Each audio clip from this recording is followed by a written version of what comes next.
또 술이군요. 술을 너무 많이 마셔서 이게 지난해 11월 벌어졌던 사건인데 정리부터 좀 해볼까요? 네, 인천에서 30대 남성이 만취 상태로 운전을 하다가 중앙선을 넘어서 사고를 냈었습니다.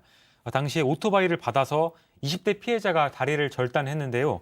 당시에 아무런 구호 조치를 하지 않고 그대로 도주했었습니다. 지난해 11월에 구속 기소가 됐는데 보석 신청을 해서 받아들여져서 지난 4월에 풀려나서 재판을 받아왔습니다. 자, 박 변호사님. 네. 정말 이 음주운전 사고로 끔찍한 일이 벌어졌습니다. 그렇죠. 이 배달업체에 소속된 이 배달원입니다. 동료들하고 회식한 뒤에다가 오토바이를 타고 기거하다가 이런 사고를 당했는데요.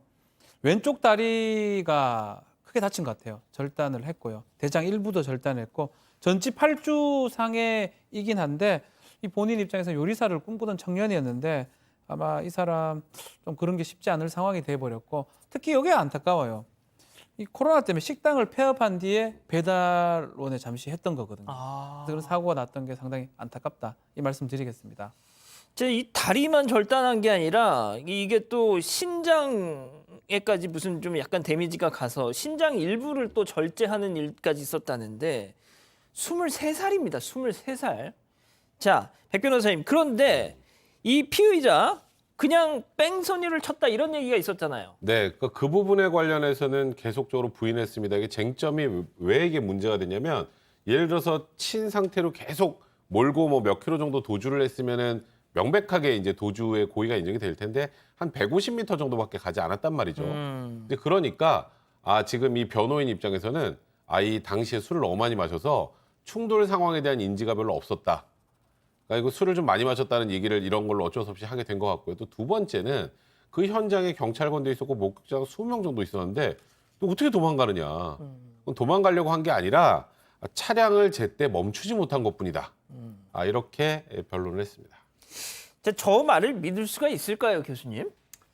글쎄요. 지금 뭐 사고를 내고 난 뒤에 본인은 차를 옆에다 대려고 그러는데 우리가 통상 차 옆에 대는데 한 150m 갑니까? 그러니까요. 예, 그걸 도주라고 봐야 되겠죠. 예. 그리고 이제 그것도 이제 쓴 그 자체가 차량 타이어가 고장이 나가지고 섰으니까 이거는 본인의 의지하고는 상관없이 차가 서진 것이고요. 그랬군요. 네.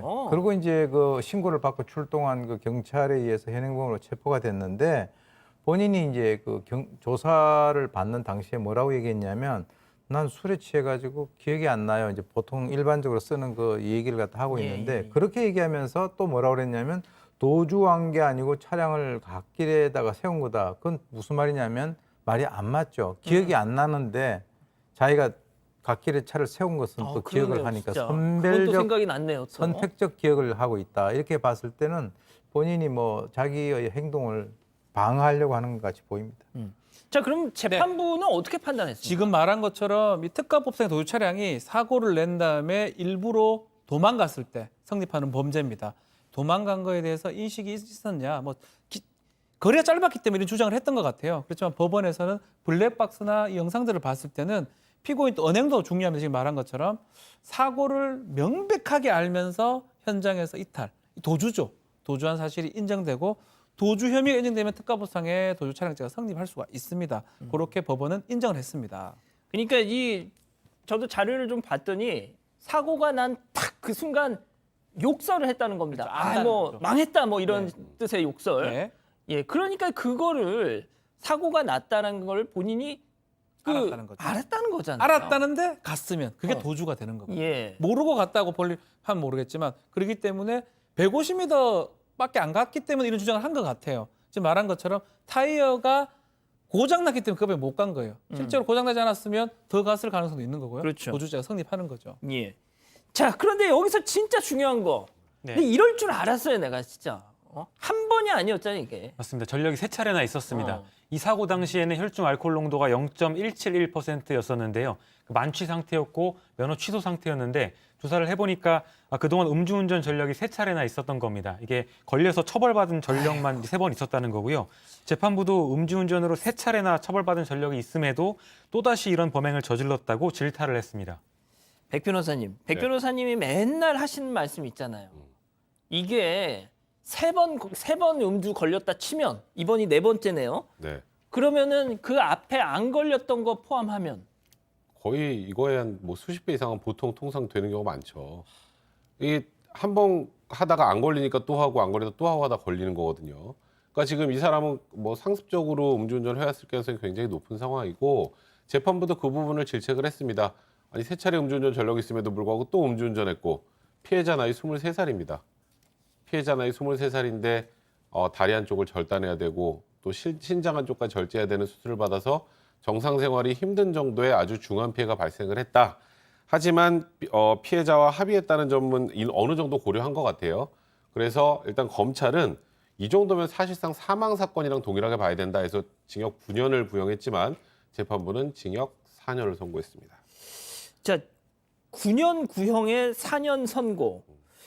일단 합의가 가장 결정적인 게 아니었나 싶은데 뭐이 정도면 돈을 뭐 엄청 많이 줬나 보죠? 그건 뭐 저희가 정확하게 어떻게 합의했는지는 알 수 없습니다만 이런 사고에서 사실 피해자와의 합의는 양형에서 가장 중요한 요소가 될 수밖에 없고요. 그리고 또 이 사건이 징역 4년이 선고된 건 검찰이 9년을 구형했음에도 4년이 선고된 가장 중요한 이유는 그래도 사람이 사망하지 않았기 때문입니다. 그건 죄명 자체가 다르기 때문인데 이제 검찰 입장에서는 이 정도면 사람이 사실상 사망한 사건에 준해서 중하게 처벌해야 되는 게 아니냐라는 취지로 검찰이 9년을 구형했던 거고요. 예. 재판부는 말씀드렸던 것처럼 그래도 이 양형 기준에 따르면 사람이 사망하지 않았다라는 부분, 피해자와 합의했다는 부분을 고려해서 징역 4년을 선고한 것 같습니다.